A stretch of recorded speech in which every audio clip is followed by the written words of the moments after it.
Qué bueno estar en compañía de los mejores para aprender estos temas económicos y saber, bueno, de alguna manera uno interpretar qué es lo que uno va a hacer en su pequeña economía, porque al final es un modelo, lo chiquito es a lo grande como lo grande es a lo pequeño. Y queremos entender si es cierto, porque verdaderamente lo sentimos, que la desaceleración económica es global. Para eso tenemos aquí, por supuesto, a los mejores, aquí a mi izquierda, a mi derecha, Ricardo Espinal, perdón. Ricardo. Oh, Rafael. Rafael, pero que yo le digo Ricardo, porque para darle Oye, cuerda. el programa anterior se está con Ricardo. No, tengo 3 programas en eso, tengo 3 programas. Es a ver si lo pongo colorado. Y aquí, a mi izquierda, Héctor Guiliani. De casualidad no me dice Hugo. Ya te lo he Te dicho. vi, Hugo, Señor, los otros una vez, días, una vez, pero a Ricardo es para darle cuerda. Señores, se sabe muy bien que es Rafael Espinal, que aparte de ser el economontro 111, es también el coordinador de la Escuela de Economía del INTEC. Qué súper tema que han traído y cuánto lo disfruto, porque de verdad que yo sí he sentido como una desaceleración de la economía, ¿o no? Bueno, de la economía dominicana ha habido en los últimos meses una desaceleración. Y eso ya lo vimos aquí con las medidas que se tomaron, pero es Global. también una desaceleración global. La economía mundial tuvo 2 años muy buenos, el 2017 y 2018.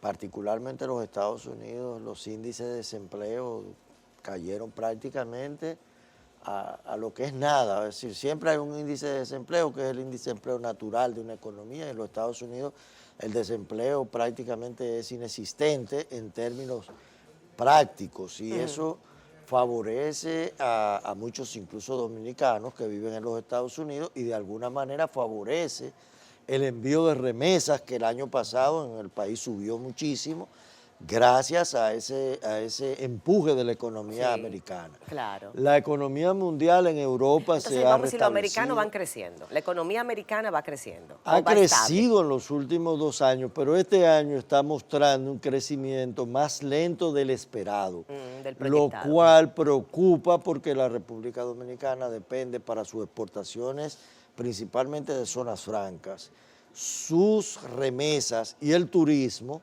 de cómo vaya la economía norteamericana. También ha habido una desaceleración en otras economías que fueron las que empujaron la economía mundial, por ejemplo, la economía china, la economía de los países emergentes. Esas economías han incluso decrecido, como el caso de Brasil. Entonces hay signos de que el crecimiento no se está sosteniendo en los términos en que estaba. En el ritmo que llevaba. En el ritmo, de crecimiento año a año. Y eso preocupa O sea, a todas las economías, sobre todo cuando son economías desarrolladas. Y no será, Rafael y Héctor, que seremos muy agayú, que queremos que todos los años puede crecer igual y más, y no hay un momento en que la economía también necesita su respiro. Bueno, el problema es, Lili, porque si los índices de crecimiento son altos. No, la economía puede, es decir, los Estados Unidos ha vivido una expansión la más larga de su historia, desde el 2009 hasta ahora, y todavía sigue. Es decir, tú puedes tener un crecimiento por un largo periodo de tiempo. Infinito prácticamente. Sí, bueno, la propia Dominicana. La República Dominicana también tiene 15 años de tiene 15 crecimiento años sostenido. de crecimiento sostenido. Sí, okay. Pero tú tienes ahora, por ejemplo, en abril de este año, el Fondo Monetario pronosticó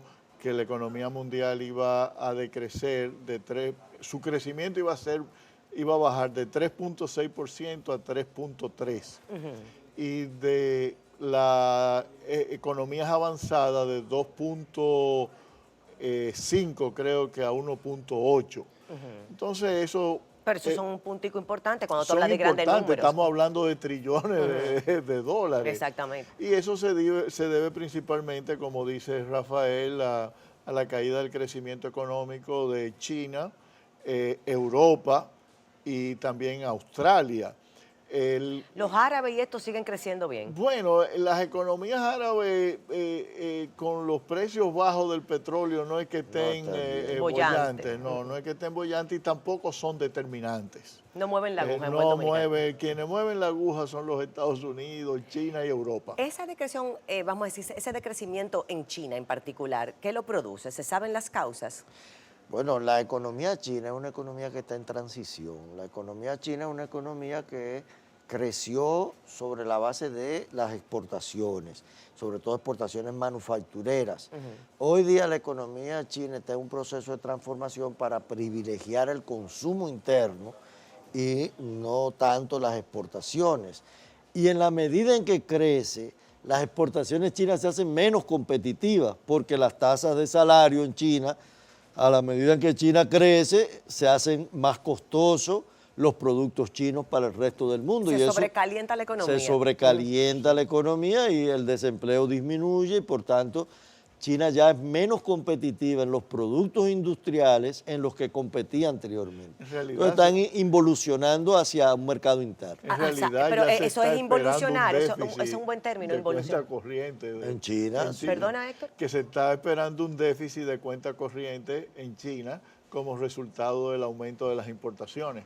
O sea que verdaderamente la mala decisión ha sido, de alguna manera, privilegiar o priorizar sobre el consumo local en lugar de trabajar para mercados internacionales. Así es lo que está pasando en China, pero también las políticas proteccionistas que están ahora, la guerra comercial entre Estados Unidos y China, afecta al comercio mundial. Evidentemente, toda esta problemática que está suscitándose por las confrontaciones del gobierno de los Estados Unidos con China, con México, con Canadá, esa incertidumbre crea en la economía mundial dificultades. Sí, porque tú no cambias una economía de la noche a la mañana. Es decir, la incertidumbre creada por la guerra comercial entre estos dos países. Primero, los chinos no pueden de la noche a la mañana cambiar su economía, principalmente orientada a exportaciones, a importaciones. Pero también, fíjate, en los Estados Unidos hay mucha incertidumbre sobre qué va a pasar. Bueno, ¿para qué tú vas a invertir si tú no sabes si los productos, tus insumos que probablemente vienen de China, le van a poner un arancel? Y sí, eso sin mencionar a Brexit. O sea, Eso vemos sin un mencionar factor a de Brexit. desconfianza global y la desconfianza es lo que genera que la economía se tambalee, porque todo eso fundamenta en la confianza. Y es algo que no debió haber ocurrido nunca. ¿Por qué? Porque básicamente la economía norteamericana es una economía con bajos índices de desempleo. Y tú decir que China te está quitando empleo no es cierto, porque básicamente si tú no vas a poder ni exportar más, y si tú exportas más vas a tener que quitárselo entonces a la demanda a los consumidores internos. Mira, y esto es el escenario China, pero por ejemplo, en el caso, por ejemplo, de Estados Unidos y las relaciones con otros países, en el caso de Gran Bretaña, por ejemplo, la Ford cerró en Inglaterra. Claro, porque Imagínate también, tú lo que implica y el impacto que tiene en los empleados que estaban allá y también Nissan también. Sí, wow. Sí, y si tú trasladas ese problema de la economía mundial al caso de Latinoamérica, tú vas a encontrar que en Latinoamérica también las expectativas son de disminución. América Latina había estado creciendo muy bien, incluso sacando mucha gente de la pobreza. Pero ahora tú tienes Brasil con una economía que decrece, Argentina con la economía Sí, por el suelo. Pero con alta eso para mí es inflación. una señal de que no estamos haciendo algo bien a nivel global en términos de lo que son la política económica. ¿Qué es eso que no estamos haciendo bien? ¿Qué se vislumbra quizás? Bueno, fíjate, la economía mundial venía de una etapa de crecimiento sostenido. Entonces se da este conflicto comercial, pero además del Peleando, eso es lo que... Sí, los pleitos, estas guerrillas pero comerciales. además del conflicto comercial hay debilidades que no son aparentes. Por ejemplo, recientemente, ayer el presidente del Banco Central Europeo anunció que ellos estaban en la disposición de reducir las tasas de interés a lo que sea necesario para estimular la economía europea. Pero lo mismo hizo la Reserva Federal. Pero la realidad es que las tasas de interés, tanto en Europa como en los Estados Unidos, son sumamente bajas. Y ellos no tienen como es mucho margen para seguir bajando. Incentivar no, y para tampoco, seguir bajando, porque aquí tú vas a bajar a cero o ponerle un impuesto a los depósitos para que tú tengas que sacar tu dinero de los bancos y crecer. ¿Qué pasó en Europa? Y gastar lo que pasó en algunos países de Europa. Sí, pero que es la medida completamente opuesta a lo que se supone que es el modelo. Claro, Eso es como transformarlo todo. Entonces lo mismo ocurre en los Estados Unidos. Tú tienes una reforma fiscal de reducción de impuestos cuando tú no la necesitabas. Y eso ha aumentado la deuda de los Estados Unidos y también el déficit fiscal. Entonces son malas decisiones, literalmente. Son decisiones que no han sido bien sopesadas, digámoslo así, Pero que no mira, han sido proyectadas también, a futuro. También, Lili, hay que considerar que, y eso lo saben los economistas, las economías crecen en ciclos. Siempre hay una línea de crecimiento. Siempre metemos la pata en algún momento. Sí, pero en algún momento hay caídas Sí. de la economía o el crecimiento es mucho más lento que en otros periodos, porque las economías Fluctúa. fluctúan y se sobrecalientan. Es decir, nosotros Y ese tuvimos... término sobrecalentar, yo creo que eso lo expliquemos a la gente. Bueno, una economía se sobrecalienta cuando tú tienes prácticamente índice de desempleo cero y entonces empiezan a crecer los precios. ¿Por qué? Porque si hay mucha... Todo se encarece. Todo se encarece porque todo el estamos mundo tiene bollantes. acceso, todo el mundo puede comprar.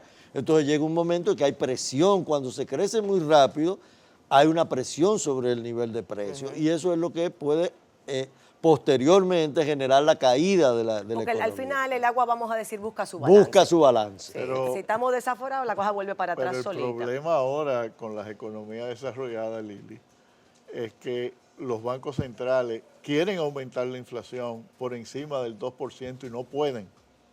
No han sido capaces de aumentar la inflación a pesar de los déficits fiscales. ¿Por qué? ¿Por la demanda?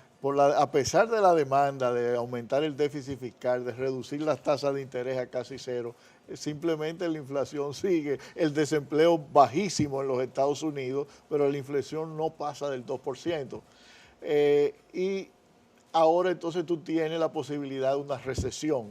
En los Estados Unidos, como decía Rafael, bueno, hubo crecimiento, pero ese crecimiento fue de acumulación de inventario. Puede ser que en el próximo trimestre Se quede el inventario ahí. Exactamente, y la economía se caiga.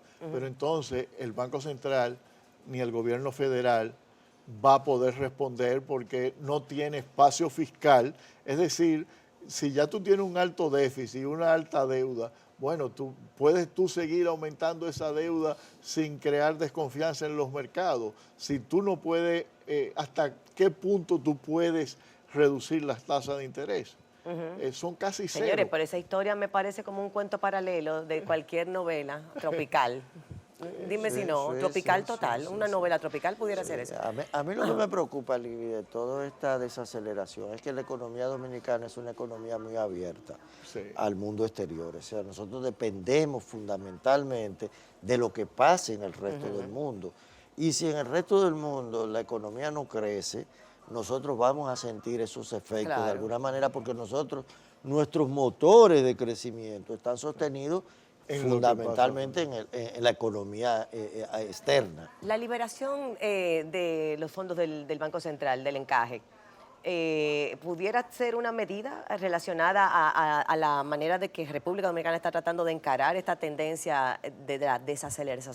Sí, es una medida positiva porque básicamente la gente de una vez respondió a esa baja tasa de interés del 9% y yo estoy seguro que los fondos para vehículos, vivienda y todo ese tipo de cosas ya deben haberse fumado. Ahora, sin embargo, fíjate, las tasas de interés al consumo en la banca comercial son todavía sumamente altas, de 17.75, casi 18%, lo que te dice que todavía el Banco Central tiene margen Para bajar para tasas. que bajen tasas Y mover la economía. y mover la economía aún más. Muy bien. Vamos a hablar del déficit, Rafael, que tú estabas... ¿no? Aquí ¿De tengo, cuál? ¿De la señores, tengo aquí mi electricidad? apuntador perfecto. ¿Tú quieres hablar de El los déficit apagones? de la CDE, De los que me habían dicho apagones, de los apagones. Ajá. Me Ese- habían dicho que tú querías hablar del tema. No, lo que ocurre es, Lili, que le están dando apagones en los pueblos, en los barrios y hasta en los sectores residenciales economía? de 24 horas. Eso lo que significa es que hay un problema de déficit en el pago a los generadores y un déficit en el cobro de la energía que tienen la sede. Es decir, el déficit de energía eléctrica es muy alto y esos apagones son apagones financieros. Pero no, entonces, no es que no hay generación. Eso te iba a decir, no es un asunto ni de generación ni de falta de plantas. No, Es un asunto de reducir el costo de la energía para poder reducir el consumo de la energía para tener menos déficit, porque Exacto. si tú consumes menos, menos déficit acumula. Claro. Por la incapacidad de tú pago. cobrar ese servicio que tú estás brindando. Como no lo puede cobrar, tampoco puede pagarle a la generadora. Como no lo puede cobrar, no le paga a la generadora, entonces lo que hace es que no le vende nada a una parte de los consumidores que no pagan. Claro. Y a otros que pagan también le da unos apagones administrados. Sí, claro, porque Entonces, es equitativamente, es un sí. asunto equitativo. Los generadores dicen que ahora tienen acumulado 400 millones de dólares de atraso de el pago a energía ya servida a través de las ¿Y de ese las atraso sedes. a qué se debe? Bueno, básicamente lo que decía Rafael, las sedes, a pesar de que están haciendo mucho esfuerzo, principalmente de sur y de norte, han mejorado el porcentaje de la energía que colocan en el sistema y que pueden cobrar. Esas dos empresas han mejorado sustancialmente. Pero la realidad es que gran parte de la energía que ellos suplen no la pueden cobrar. Y por lo tanto no generan los ingresos suficientes para pagar la energía adquirida. Y sería muy impopular cortar la energía a toda la población que no la paga. Bueno, no. Ya no están poniendo la musiquita, así que cerremos todo lo 30 contrario. segundos. Ajá. Las personas que reciben más apagones son los sectores que no pagan y que pagan el precio más bajo. Esos no son clientes rentables para la sede y a ellos es que le tienen A que ellos dar que los apagones. le están dando los apagones. Y eso quizás también pudiera tener un costo político en términos de Bueno, voto y elecciones. hasta ahora no lo tienen, porque si tú solamente colocas 100 pesos, 100 kilovatios de energía en un circuito pobre y solamente puede cobrar 20, hay mucha gente que va a estar feliz y quizás no han tenido costo político hasta ahora por Claro. eso. Bueno, ya lo oyeron, señores, de todo le sacamos a estos economontos, gracias a Rafael Espinal, siempre aquí con nosotros, el queridísimo profe, y a Héctor Giuliani Curi. A ustedes gracias por la sintonía, mañana nueva vez nos vemos aquí en su casa.